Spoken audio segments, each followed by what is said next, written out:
this new Snoop shit. Come on, baby boo, you got to get into it. Going forward to play it with the cool wit. Yeah, you know I'm always on that cool shit. Walk to it, do it how you do it. Have a glass, let me put you in the mood.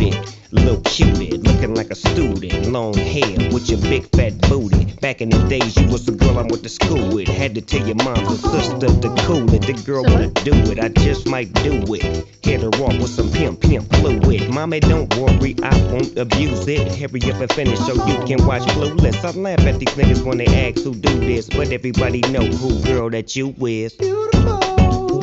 I just want you to know you're my favorite girl. Oh yeah, there's something about you. Beautiful. I just want you to know you're my favorite girl. Oh yeah, there's something about you. When I see my baby boo shit, I get foolish. Smack a nigga that tries to pursue it. Homeboy, she taking, just move it. I asked you nicely, don't make the dog lose it. We just blow dro and keep the flow moving. In a 6'4", me and baby boo cruising. Body wagging, interior blueing. Had him hydraulics squeaking when we screwing. Now she yelling, hollering out, snooping, hooting, hollering, hooting. Black and beautiful, you the one I'm choosing. Hair long and black and curly like a Cuban. Keep grooving, that's what we doing. And we gon' be together until your mom's moving.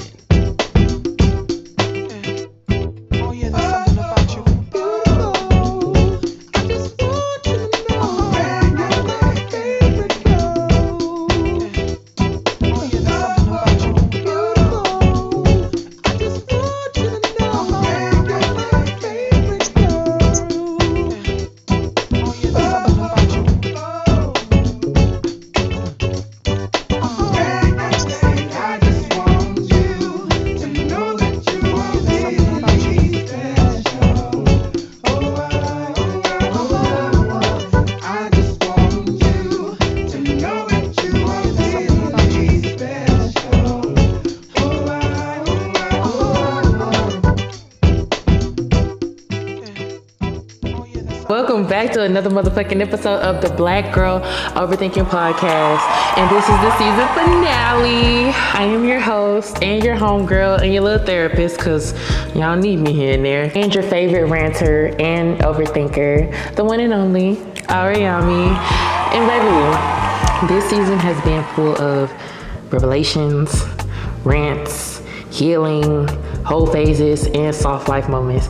But today, I'm talking about world mess, personal tea, the topic, which I'm so excited to get in with you guys. And yeah. But the first thing that we're gonna get into is these world topics. And I wanna talk to y'all, okay, so recently I've stumbled upon the anthropological gold mine known as Love Island, which from the looks of it is a place where emotional growth is measured in how many times somebody says, I just feel like we have a connection, before they even seen each other without sunglasses. Hello, red flag. Basically, it's like Tinder, but with cameras and mandatory apps for the men. Then people be falling in love quick as fuck. I want to know legit, why does time move faster in that damn villa than in real life? Got them folks in there falling in love, breaking up, getting married, in all of what? 3 to 4 business days? Are y'all okay? And I'm just sitting here like, damn, y'all don't even know each other's last names. And to me, that villa is definitely a psychological greenhouse. There's 0 distractions. Everybody is fine as hell, especially Shelly and Alondria and Ace. Half of them are emotionally stunted, and I'm not gonna point any fingers, but will Huda, Jeremiah, and Bella come to the front, please, and thank you. And the other half think that eye contact is a love language. Weird, but okay, we'll take it. Time doesn't just move differently in there, it melts. 3 days in there is like 3 months in the real world. Something's not adding up, except instead of learning somebody's favorite color, they dry humping under LED lights, while a nation of strangers judge them. And I am a part of that nation. That's why I'm judging y'all today. No, for real. It's reflective about people be craving connection without doing the real groundwork. Everybody wants a fucking cheat code to everything. God damn. Fast-tracked intimacy is the new struggle of, and it's not cute. And then motherfuckers don't even be having enough personality to seduce properly. They be trying to trauma bond instead of getting to know somebody and slow dance through the discovery. That's the fun part. Bring back the tension, the mystery, the I'm trying to earn access to you. Like, act like you've been here before. But it also had me thinking that a lot of us actually do this in real time too. Have y'all ever noticed how these motherfuckers don't be wanting to date anymore? They just want to trauma bond, trauma merge, have sex, move in, and then decide if they like each other. And then not even enough to be in a relationship, but a situationship. I don't even blame y'all. I blame Jada Pinkett Smith and August Alsina. And baby, don't let the vibe be vibing. I'm so fucking tired of that word. The word vibe is the real villain, because when the vibe hits, everybody think that they're in The Notebook or something, but it's really just seasonal horniness mixed with unresolved abandonment issues. Now y'all planning babies before y'all even know middle names. Okay. The problem is people be trying to skip to the we locked in part because they don't have enough personality to be seductive. And seduction takes patience. And not just patience, but creativity and actual curiosity. Not just Netflix ass and vibes. I needed that. Anyways, now we're gonna get into this mess with Madea. So apparently we have another black man allegedly being nasty and then trying to flip the script. Y'all see what I did there? But an actor from the show The Oval, Derek Dixon, that's a cute little name. Derek Dixon is suing Tyler Perry for $260 million over alleged sexual harassment and assault and retaliation. Allegedly, this man was promised roles and then got creepy ass messages from Madea like, what would it take to have guiltless sex? Excuse me? Sir, come again? From Madea? I don't even know what to say. Every time a messy ass scandal hits the timeline involving one of our own, especially a black man with power, it always becomes a damn circus. And the Madea of it all, the Madea, baby. The mental gymnastics that it takes to read those alleged messages and then process that voice sending them, I need a fucking sabbatical. And this shit low-key reminds me of the Shannon Sharp situation. Like, when the fuck are y'all gonna learn to leave these white folks alone? Karma is real, and them fucking contracts do not protect y'all's character. Y'all wanna rub shoulders with the very same people who built systems to exploit us, and then be shocked when you wake up in the middle of a horror movie with your business all over the fucking blogs, like the fucking Shade Room and Gossip of the City. Damn. Tyler Perry has been working so hard to be the Black Oprah and the male Viola Davis, but forgot the spiritual law. What's done in the dark always finds a ring light eventually, sweetie. Now those skeletons is tap dancing and singing Negro spirituals that we didn't even fucking ask for. Put them shits back. And then it's like, yes, we been knew that Tyler Perry liked men. The entire black internet knew. But what always rubbed me wrong is how he cloaked everything under the cross and the wigs and the fucking moral black family healing films while allegedly moving weird behind the scenes. So now, seeing this mess come to light, it is uncomfortable. But it's also like, damn, you built an empire off of healing trauma films, and now you're the center of a new one. It's just a mess. It's just a damn mess. Hollywood is really in its Judgment Day arc. Everybody is getting their turn. Like that karma gonna spin the motherfucking block. Just reading those messages, I'm still trying to see where the sexual assault is, especially for it to be worth $260 million US. Like, I'm sorry, but unless that man was held hostage on a Madea set in a wig and a motherfucking moo, I need to see the math. He might be telling the truth about being uncomfortable, but the whole thing don't feel like he's trying to get some real justice. It just smells like publicity meets payout. Like you just trying to get some money. Like if I go down, I'm going down with a bang. Like I feel like I really really feel like Buddy knew that if he did the lawsuit, he would be automatically blacklisted in Hollywood. So he wanted to go out with a bang so that he wouldn't have to even worry about working again ever. Then what makes this even wilder though is the timing of it too. The fucking timing. Because Tyler just released the movie Straw and had all of this emotional commentary about black women's struggles, but like the irony is loud. It's hard to even process that kind of duality, uplifting black women on screen while allegedly crossing serious lines behind the scenes with a white man. What the fuck? But I'm going to give Tyler his flowers real quick though, because that movie Straw, baby. Talk about art imitating life in the rawest way. He did that shit. And Teyana Taylor, that woman did more than just acting. She channeled. That performance felt like it was coming from the fucking stomach. The screams, the silence, the way her body even carried grief on screen. It was haunting in the most beautiful way. And Miss Taraji P, that woman is always going to give you pain with elegance.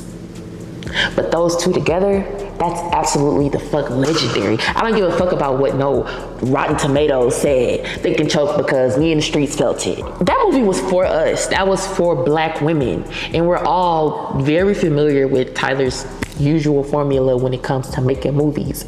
He gonna put some pain, a wig, a man doing a woman dirty, and a church in the fucking background. Always. But this time, it was more like a mirror, a moment, a memoir, a breakdown that black women are forced into when no one is listening. And as a black woman, when you're doing everything right and still getting kicked while you're down, that movie was really a love letter to black women on the edge who are trying to survive while the world continuously gaslights the hell out of us. So I appreciate him for that, honestly, because that's where so many of us are living, in that quiet rage, in that gaslit exhaustion, in that please don't let me lose myself trying to hold it all together place. And what I really appreciated was the pacing of the madness. Like, he showed the buildup, not just the explosion. The unpaid emotional labor, the invisible grief, the microaggressions, the motherhood pressure, the being the strong friend fatigue. That's the part that makes society uncomfortable, when they have to face the slow and burning reasons that we really snap. Now, let the same story have been a white woman lead, then they would have called it Oscar worthy. But because it's black women telling the story of pain without having a fucking smile through it, they call it too much. Nah, we've been too much and not enough all at once in this damn world. Tyler may have some problematic ways, but Straw deserves its flowers, and I have to give them when they're due. And so do the women who carried that movie as well. But anyway, now let's get into this madness and this scariness with Iran. So Israel bombed them, they responded with missiles, and now it's giving, we at the end of our fucking days. Like, why? Why are we suddenly getting side-eyed in a global conflict that ain't got shit to do with us? Like, damn, can we enjoy a little fish fry, a little spades game, some time to learn these TikTok dances and leave the fucking apocalypse to the people who actually caused it? We ain't even get what we deserve for Juneteenth. We've been minding our business. Goddamn, we've been minding our business since the beginning of civilization. Damn, we didn't ask for this. But what sent me was Shamar ugly, crooked-faced ass. He made a video on TikTok talking about Iran. Let me watch the video, that's how he pronounced it. He's like, Iran don't want this. Like, he got the motherfucking launch code or something. Sir, you barely got a stable hairline. Please shut the fuck up and stop speaking for us. You don't got Nothing to do with that. Just sit this one out. God damn. But basically, he was on there telling them to fuck around and find out. And now Iran somehow saw it, and they responded with, everybody's gonna feel it. No, absolutely not. Tell them to circle back and re-aim that energy to the folks who've been occupying, stealing, and bombing for years. Not the ones trying to raise their kids, paying fucking $5 gas, and get our motherfucking edge control on hold during this fucking heat wave. We trying to stay cool. We're trying to worry about things that matter to us right now. It's fucking giving, we got no dog in this fight. We ain't NATO. We NAPTO. Nap and stand out the way. We are not your audience nor your enemy. Just to keep this a book with y'all, Black America's been dragged into every war, every struggle, every fucking freedom mission, only to come home to systematic disrespect every time. An unseasoned potato salad. And want us to fucking celebrate 4th of July. So I feel like as a community, we are just not available for war energy right now. Return to sender, no. We don't. Get somebody else to do it, please, Iran. Please. We still healing from fucking COVID, from Trump, from the TikTok bans, and the motherfucking BET Awards. We are tired. We fucking tired, I swear. 2025 has already been moving like the final season of Earth. We don't know Trump. Shamar don't speak for us, and we don't stand with no damn colonizers, ever. And if Iran want to drag somebody, please redirect your missiles to them Mayo war criminals. Thank you. Namaste. Let's move on to something that's less serious, because that got very scary. But Cardi B, I fucking love Cardi B. Cardi B got a new man, and his name is Stephon Diggs. Fine as the fuck. And of course, Offset, mad as fuck. Even though he publicly humiliated this lady many times during their marriage. Okay, that's the typical cheater. That's how they act. That's their logic. But that's definitely a plot twist that we support wholeheartedly. It's giving new chapter, new man, and new lace that's sitting properly. The fuck? And Offset got the audacity to be in his feelings like he ain't have this woman out here crying, making and deleting posts while he was out here in Miami cheating with a lady who looked like his stylist, assistant. If you're gonna be anything, please be serious. You played in that lady's face. You fumbled her. And then you wanna crash out once she start smiling without you? Then you wanna allegedly threaten to kill her because she didn't wanna give you no kitty? And now you got a new girlfriend and you're still pressed about Cardi and mad because she got her lick back, respectfully and fine, with a whole NFL player. But I really feel like his ego is really bruised because, you know, them athletes' money is way different than rapper money, honey. That's why he want to ask for spousal support now, according to what them court documents say. She said that era of crying in silence while he play in your face is over. It's summer 2025. And summer 2025 is for the healed baddies with matching toes and bank accounts. The whole rollout, the energy, the timing. And I love that for her. That is the art of soft revenge. And I'm here for it. And while we're on the topic of men embarrassing us, why the fuck did Young Thug pull Mariah the Scientist off the red carpet like he was her motherfucking parole officer at the BET Awards? She was literally doing her job. And I think that was Mariah Carey that she was speaking to, not some fucking groupie in the VIP line. And he yanked her little ass off like he paid for her press credentials. It was so awkward and so insecure, so controlling. And you could see it on poor little Mariah's face. Like, damn, I still love this man, but I can't even breathe without being redirected. We don't know what she had to sacrifice emotionally just to maintain that relationship while he was locked up. And now that he's out at the BET Awards, embarrassing her on camera, Sir, this is not Rikers. It's the red carpet. Ain't no loyalty in your fingers when they flicking up the camera. That was not very burning blue of you. Mariah deserves soft kisses, Grammys, and uninterrupted conversations while she works. And Cardi deserves peace, some good thing, and a retirement plan with a 401k. All the girls are glowing and going, and the men are scrambling like roaches when the lights come on. Okay, so now we're gonna get into the main topic of the episode. I gotta get a little serious with y'all. I have to have this big sister moment with y'all because I want my girls to be out here doing better. So let's break this down real quick.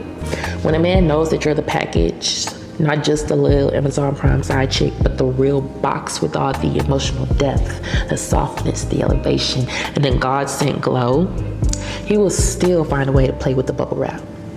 And not just once, consistently. But why? It's because you're not confusing. You're not chaotic. You ain't triggering his survival instincts that make him feel needed. You're healing.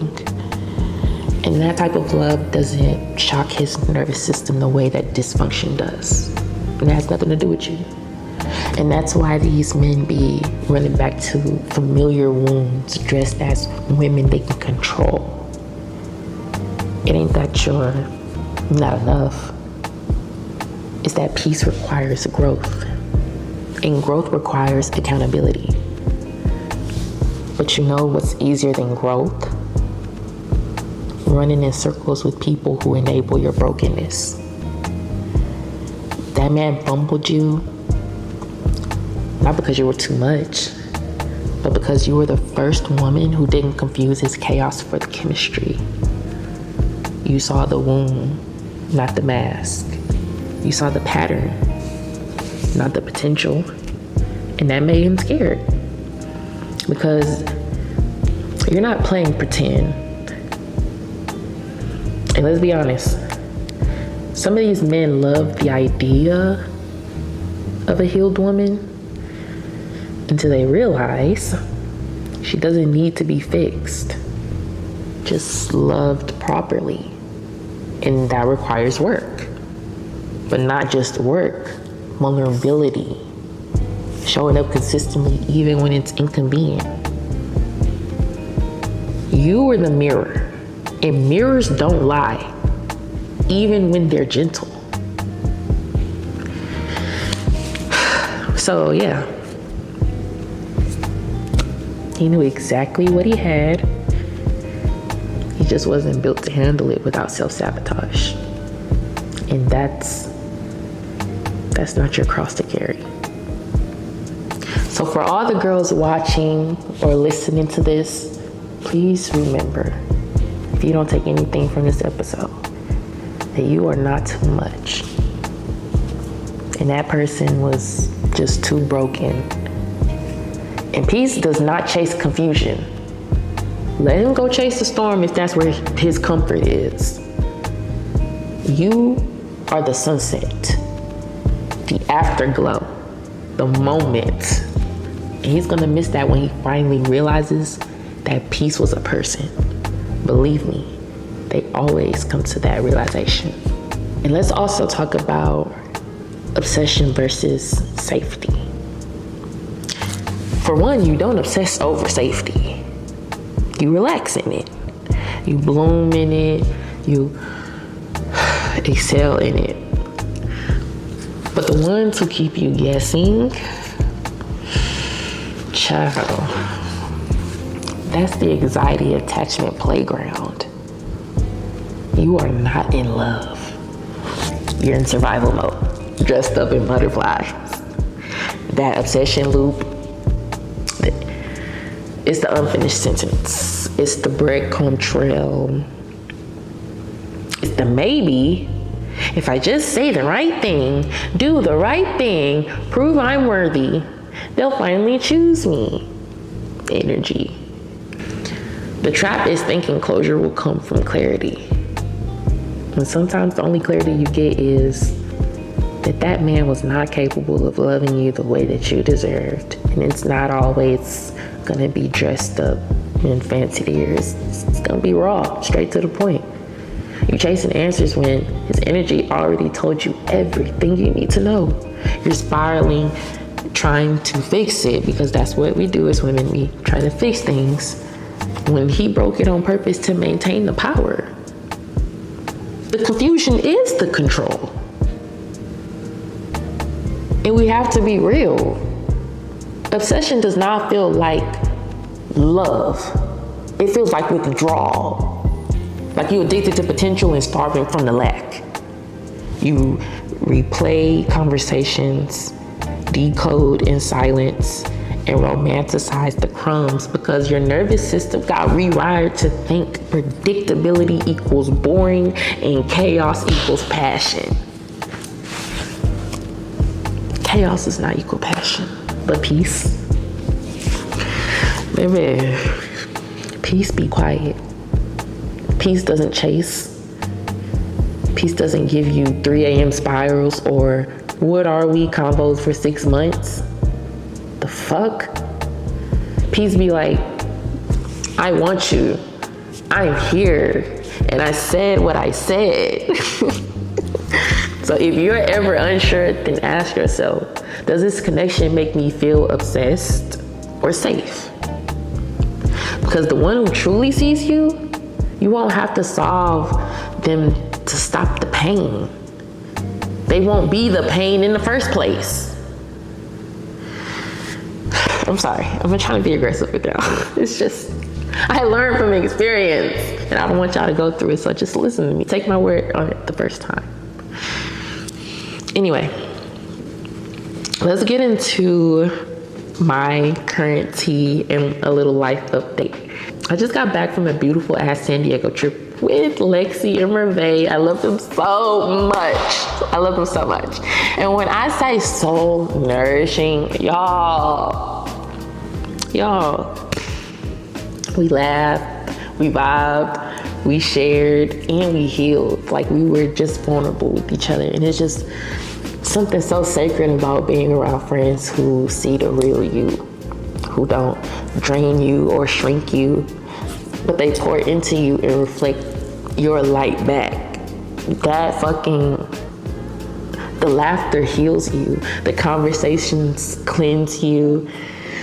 The energy, it doesn't feel like work. And that's the kind of love that realigns your spirit. When you've been loved the wrong way for so long, even a soft place to land can feel unfamiliar. But I'm wise enough to know that unfamiliar doesn't mean or equal unsafe. It might just mean healthy.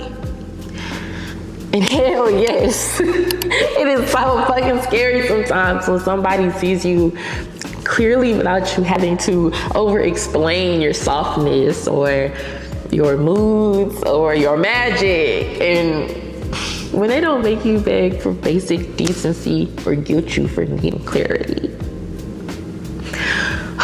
I know that I deserve it.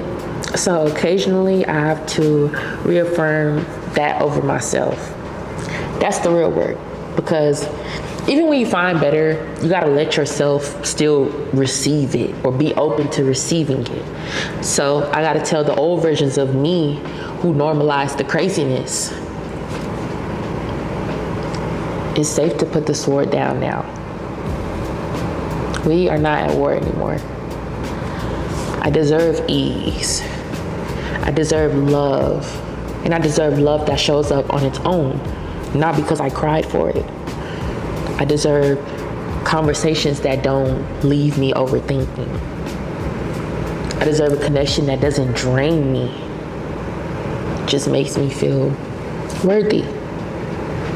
And I love this for myself. I love this whole chapter that I'm in. I sound and feel soft.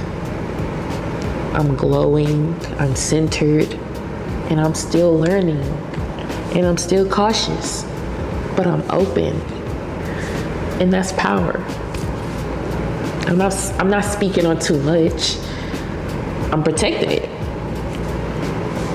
And I just know the universe hears me, and it shows off a little right now because I've done the inner work to finally hold what I've been praying for.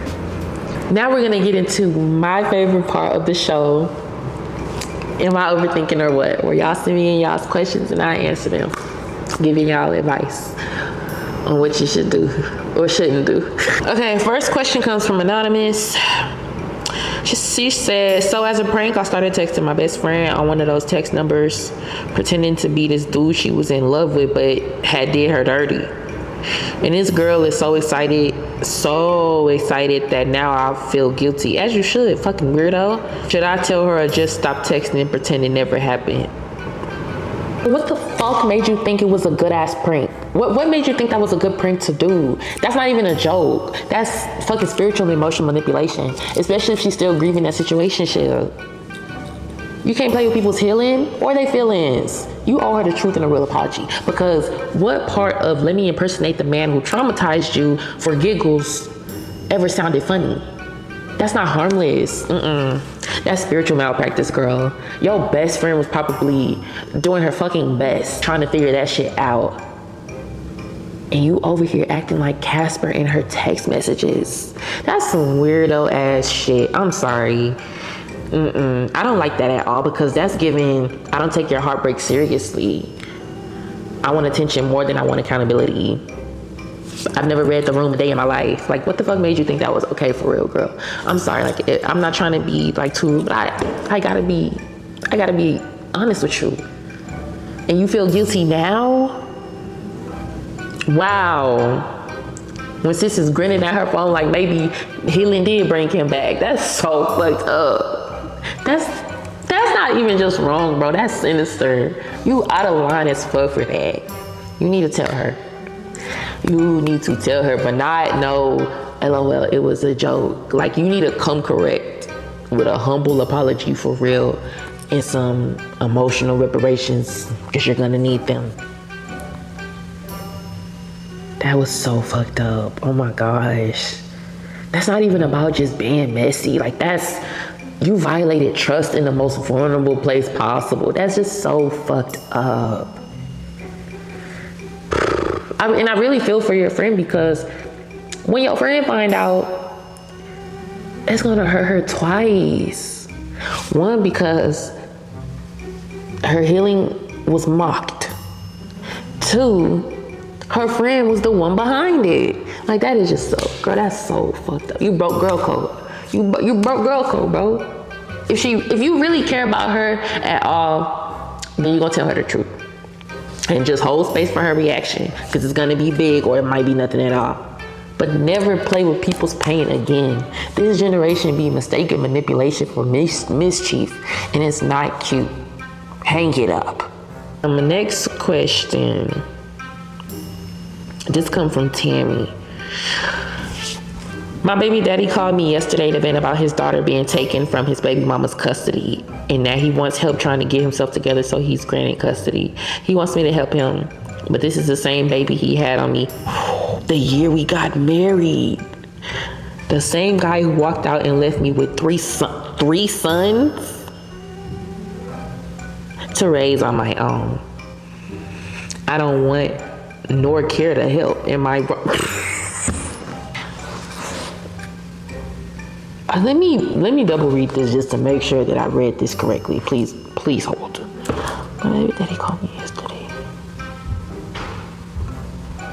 Let me just say that I am so sorry that he put you through all of that. I'm sorry that you went through all of that. You did not deserve that at all. No, you are not wrong by any means. That man abandoned you and had a baby on you. What? And now that he's in a crisis, he wants you to rescue him?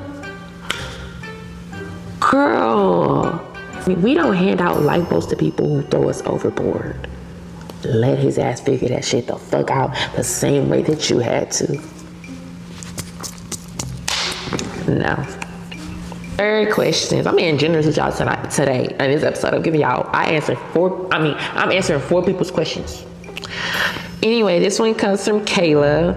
My ex called after 6 months, no contact, just out the blue. Ironically, after I had just celebrated me going 6 months without him. Congratulations, queen.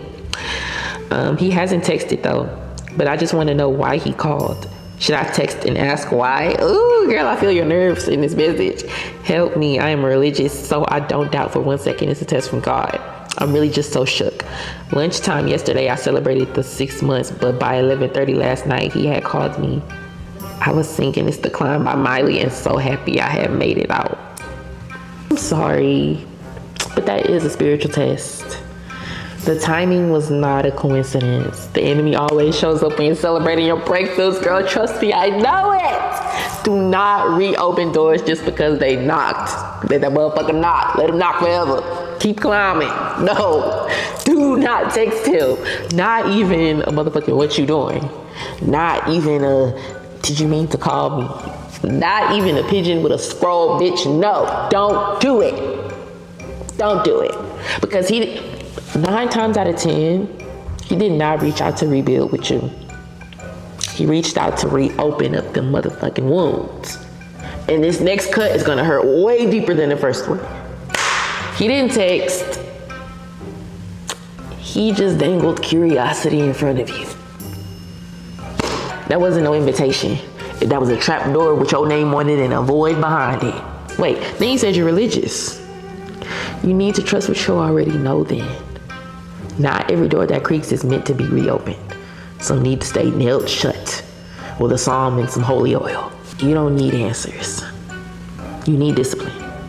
The kind that says, I'm not breaking my peace for closure that I already earned.